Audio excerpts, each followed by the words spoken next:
everyone, welcome back. So today I wanted to go through the planners that I am using for June and walk you through what I put together for the remainder of this year, and I will show you next year's too. This part has not changed. So this is what I am using for my daily planner. This is the Erin Condren Petite planner that I went ahead and took and put on discs. So these discs are from Poi & Hun, and yeah, it's just the perfect size for 3 books. That's what I have on here.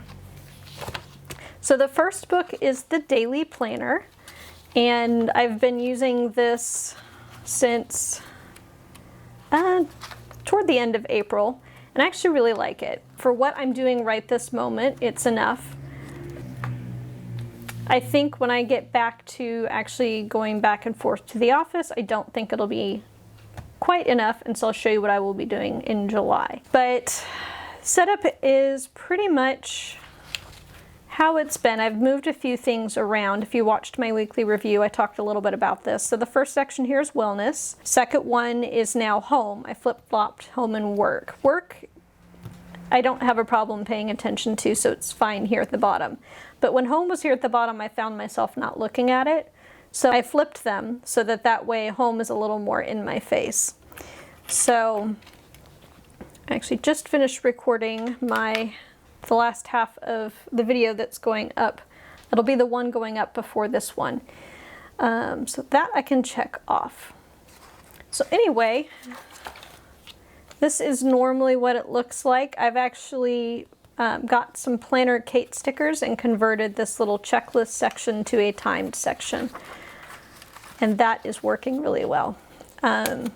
This is actually Happy Planner's version of a coil clip, and I just attached a half of a post-it note flag to it so I could find it as a bookmark.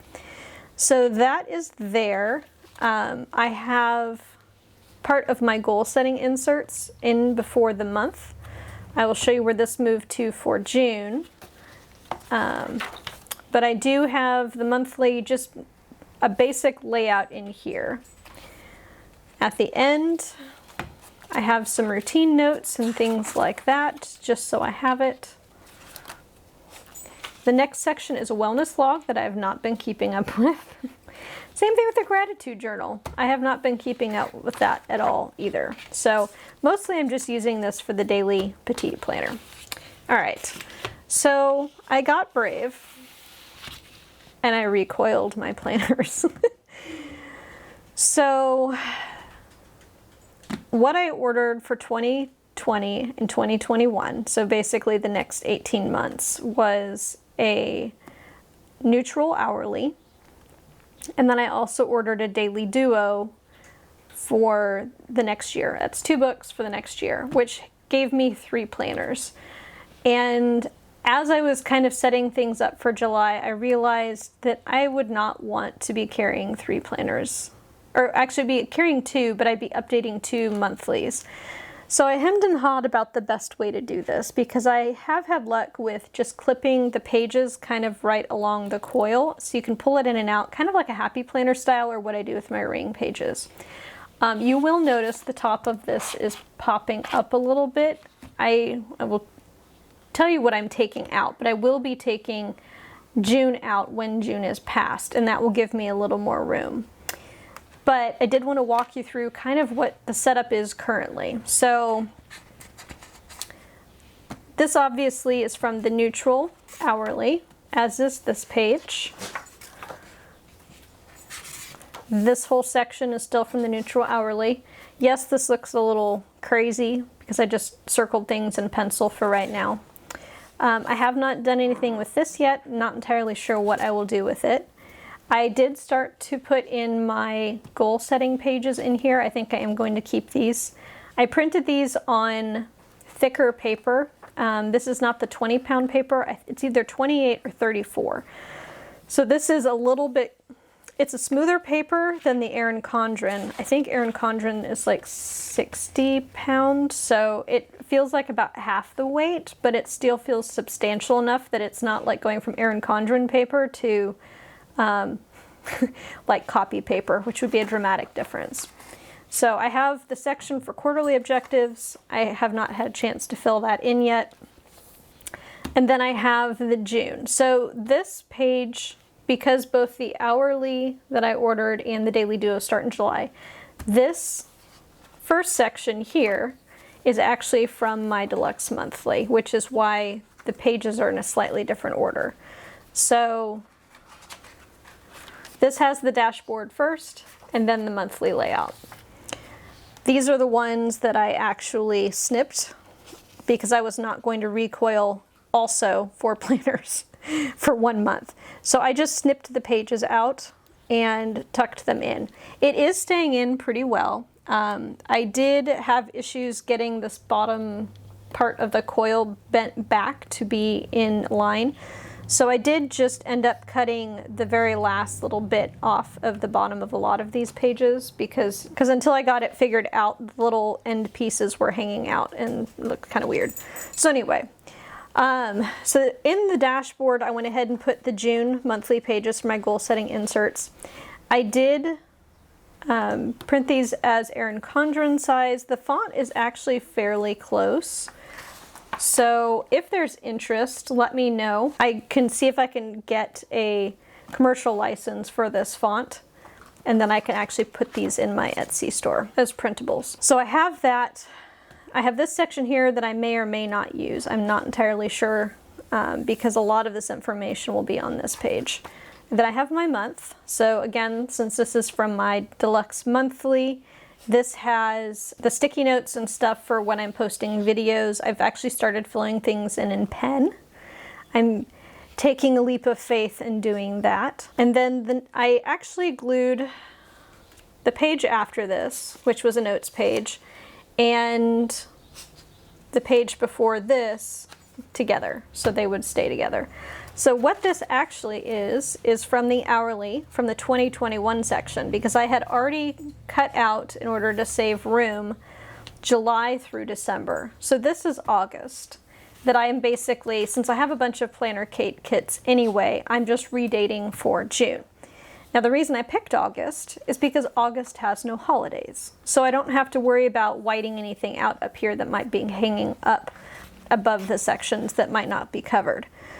So I have these full box stickers anyway, that's fine, so that will cover up the calendar. And this allows me to start playing with how I want to lay the weekly things out. So most of this is a planner cake kit. This was from Cocoa Daisy. I think the rest of this is a planner cake kit. So like I said, it allows me to start using some of those stickers that I've been hoarding. So anyway, I have, August also had 5 weeks. So that allowed me to have 1 week of May, 4 weeks of June, and then we can get into July. So it all worked out just really well. So at the end of my June section, I then have the pages for quarter 3 from my goal setting inserts. Again, these are basically just tucked in. I think it's American Crafts, has a punch that punches with slits. So basically all you have to do is just punch along the edge of the page and then you just kind of tuck it in. It's a little bit like the removable covers on the Erin Condren. So I have those in there, and then we get into what I've kind of frankenplanned together. And this is a lot like what other people have done. So I have July. There's a July dashboard. I'd started putting sticky notes down so I knew what I was going to put where. This may change since I am starting to use these goal setting pages, which have a little more information. So we'll see kind of where this ends up, because I will probably put that on July's pages. And then yes, I did already start playing with kits because I was excited and I was like, I can't use this for 2 months when I got it. So anyway, I went ahead and put things down so I can kind of get an idea of where I want stuff to go. So that's the beginning of July. Up here in the corner, I'm putting the number of weeks remaining in the quarter. This week's projects, meals, and trackers will probably go in the sidebar, and then just kind of the normal layout with kind of what's going on that day across the top. So that is how that is set up. So then I have, essentially, just to kind of get back to the overview. So you have the month, the dashboard, and then all of the weeks. And then because of how things lie, then you have another dashboard, and then I have the dailies. So I'm kind of going back and forth. I may actually use this dashboard for work-related items.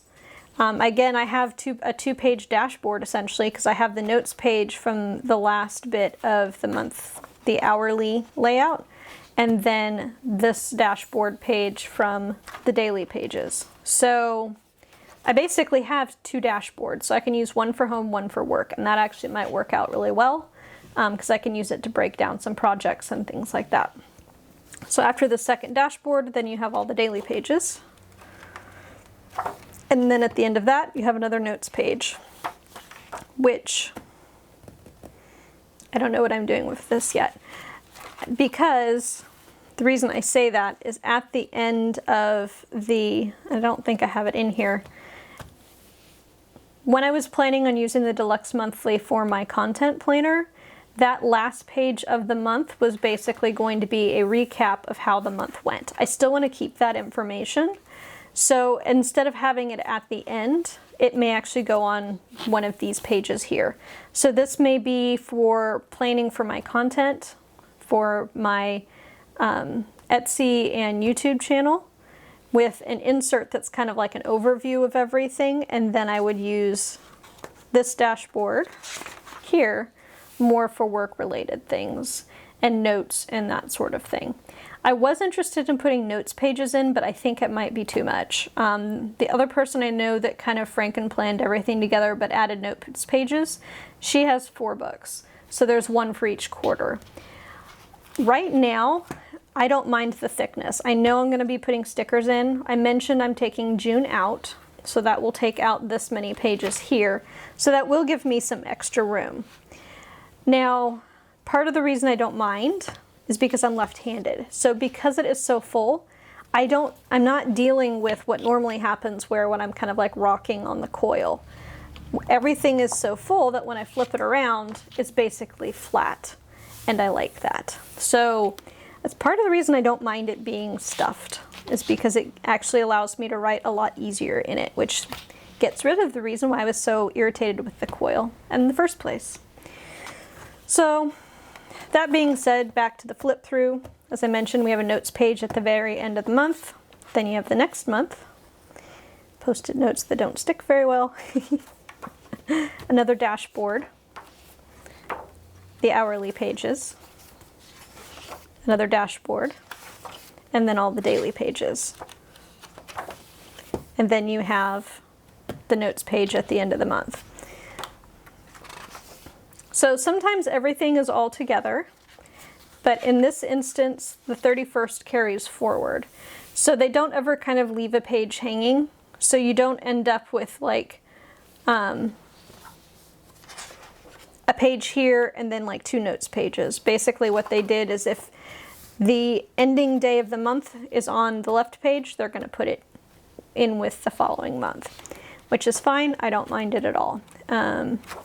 I kind of like having everything together if at all possible. So that is how this whole thing is set up. It goes the same way throughout. Some of the punches actually were not all that great when I was trying to punch these. So this is the 4th quarter information that I put in after September. I may need to reprint these and repunch them a little bit better because the holes did not line up properly.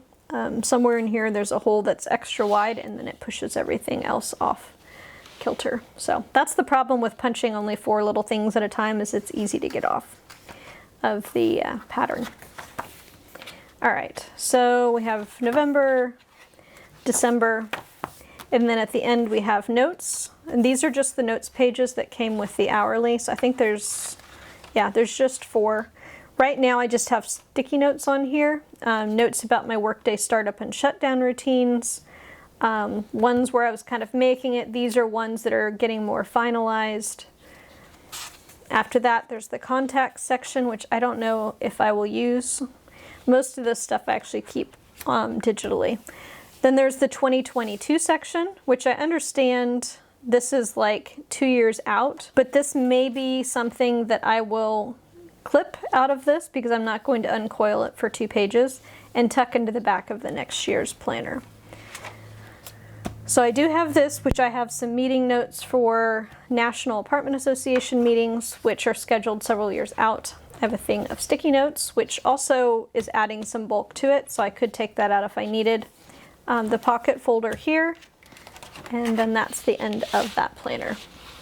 So just for the sake of argument, let me grab the first half of next year, which you'll notice, let me see if I can show you.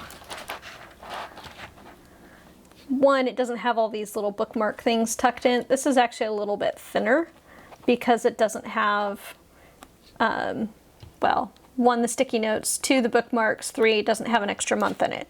So this is probably more of what it will end up being like when I start using it in July. So this is next year.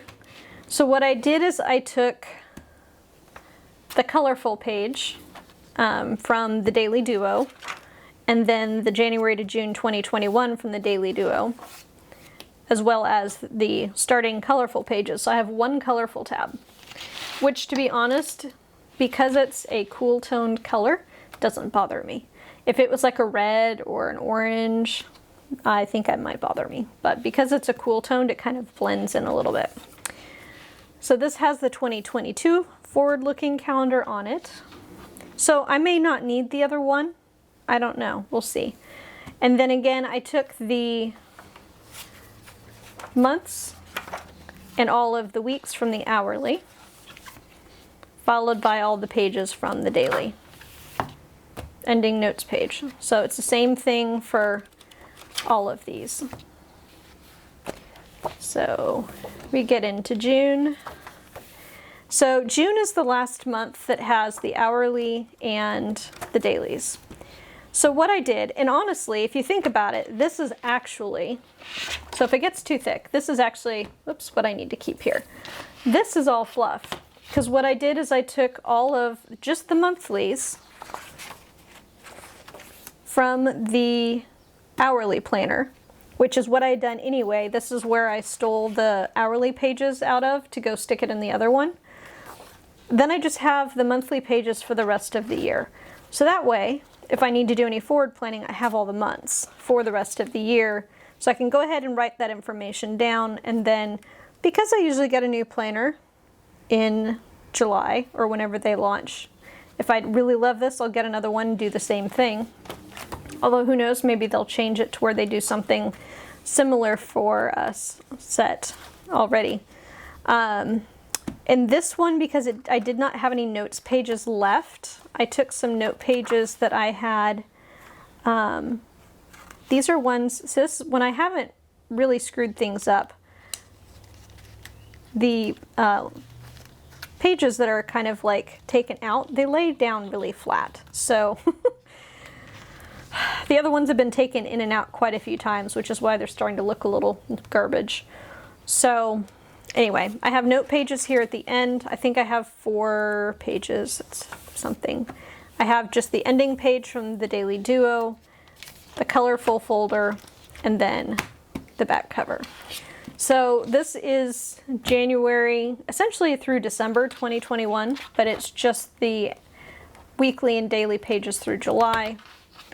And then this is slightly overstuffed because it has an extra bunch of pages in it. Basically July through December of this year. So I actually really like this setup. The dailies I ordered on silver coils because I thought that was how I was going to keep it. So this is the coil from my hourly planner.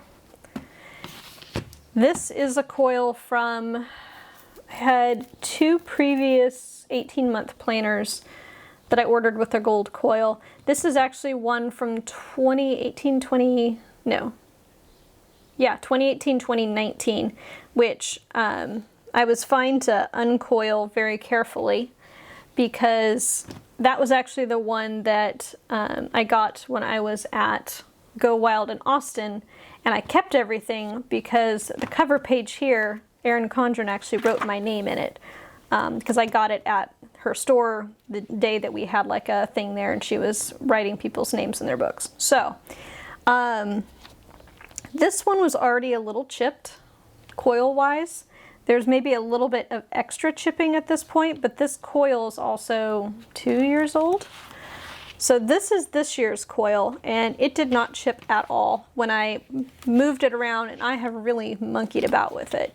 Because like I said, I had a really hard time getting this one bent back into shape. Let me show you what I used. I can find it. So these are what I actually used to uncoil and recoil. I got these from Amazon. They actually came really fast. Obviously they are from, I believe, Japan. But they worked really well. I actually initially wrapped them, which is why there's a bunch of stuff stuck on them. I initially wrapped them with washi tape because I didn't know how well the plastic pieces here would keep it from getting all marred. But actually it did a really good job. Like, it held on to it, but it also did not scratch, which is what I was concerned about, was scratching and chipping. So these did a really good job. If you look up IPS and then SH165S, you'll be able to find them. They were also really reasonable, under $10 if I remember correctly. So anyway, and then it comes with a spare set of the little pad things in case they wear out or you can actually, well, I don't know if you can see it. You can kind of see where I was grabbing onto stuff because it kind of dented the sides of the pad. So anyway, but these worked out really well. I also got a pair that are a little bit wider. They did not arrive with the other ones. I knew they were going to be a little bit later. But I got those because I was thinking it might be easier to have two things to grab onto to be able to rebend stuff back into shape. But I just spent 20 minutes fiddling with this until I got it reasonably close. So recoiling is fairly simple. Unless you're a perfectionist like me and you want the coil back kind of how it looked like when you got it. But I will say it was very tedious. It did only take 30 minutes, but I had, my hands were all red from holding on to stuff very tightly and using the pliers and everything. And I was like, I'm not going to do this again for a very long time. Like, I'm not scared of it anymore, but it's not something I would like to do every single day. We'll put it that way. So anyway, that was a look at kind of where I'm headed. But these are what I'm using right now. And I know this is definitely a change from what I've been in with the personal planners and everything like that. But I don't know, I just feel like it kind of fits right now. I just need something fun, something to play with. Usually I had a creative outlet with dance and DJing and stuff like that. And because a lot of that is on hold indefinitely, because a lot of the community, and probably rightly so, knowing how close, you know, dancing puts you with other people and you don't know if they're sick, the dances are probably not going to resume anytime soon. So this, I think I've kind of glommed onto, I guess, for lack of a better word, because it's a different creative outlet for me. So anyway, that's my story and I'm sticking to it at least. Oh, I know what I was going to show you. I was going to show you what I did with the coils that I had left over from the planners. So I went back and I actually have most of my planners from Erin Condren. So the first one I had was in 2015. So as you can imagine, I have a lot of covers. So what I did is I rebent the coils back and I put all my covers on, or not all of them, most of them. I still am finding covers in different places. So I put the covers on the coils. These are the ones I still have left to put on, but I'm trying to put them on in an order so I can find them again. So this essentially is my seasonal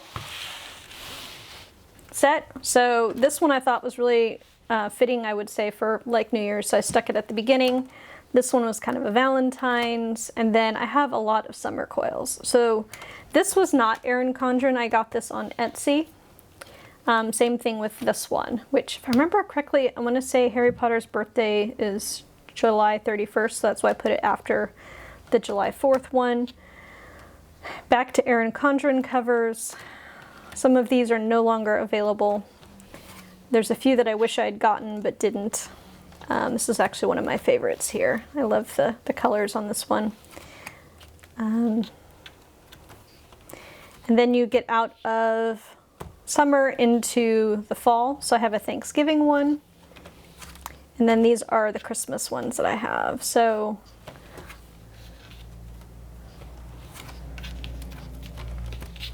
there's a few others I've been looking at on the website, but I have not pulled the trigger on. I think I may wait until a little bit closer. So these are just all the other kind of random ones. Actually, as long as we're talking about random ones. This was one I got when I was tracking, or it was a notebook I had for my old website that I was keeping. I still have it, but I'm not really posting to it. I think this came off of just a generic cover.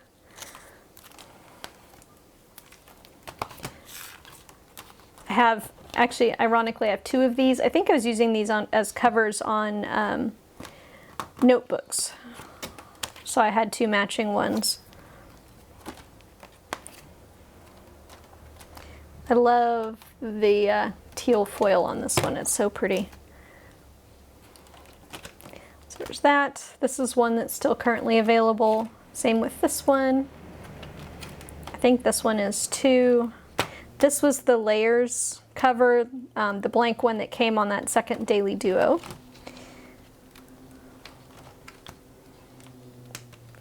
I love that one too. This is the one, so funny, I have all these memories. This is the one I actually got on my planner, the one that Erin Condren signed. Because she was like, oh, that's a pretty color combination.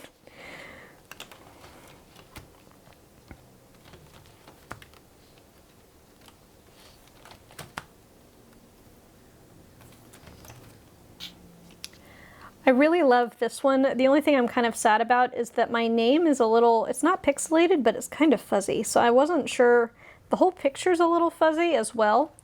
So I'm not sure if that was a cover thing or what. Oh, I forgot to. There we go. I'll take that off. It's like a little cling sticker. I loved this one too. It's so pretty. This is one that I got in Texas. At the Erin Condren store. I went to Texas A&M, so they have maroon, they have orange, and then they have another color too that I can't think of that kind of represents the three major schools in Texas. These are all kind of my more neutral colored ones. I loved this fleur-de-lis pattern. And then this is one I just got here too. This is one of the new covers. So I tell you, I keep finding covers. So I had ended the video and then I walked over and I found another small stack. So here's some other ones that I have. Colorful Mid-Century. I love this one, the rainbow stripe. So watercolor dots. And then this one here. So that's a tour through all of my covers, and if you've been with Erin Condren for any length of time, some of that might have been a walk down memory lane for some of the covers she's had over the years. I flipped through my 2015 book, and she's definitely come a long way in terms of refinement and design. And it's funny how much more I love the new styles than I did the old ones. If you have any questions about what I put together, or if any of the recoiling stuff wasn't clear, feel free to ask down below. I will put a link to, I think I followed Jen Plans, her video that she did like many moons ago, where she talked about uncoiling and recoiling. That one was very helpful, so I'll link that below in case you're feeling the urge to pull your planners apart and put them back together. I will see you in the next video. Thank you for watching. Bye!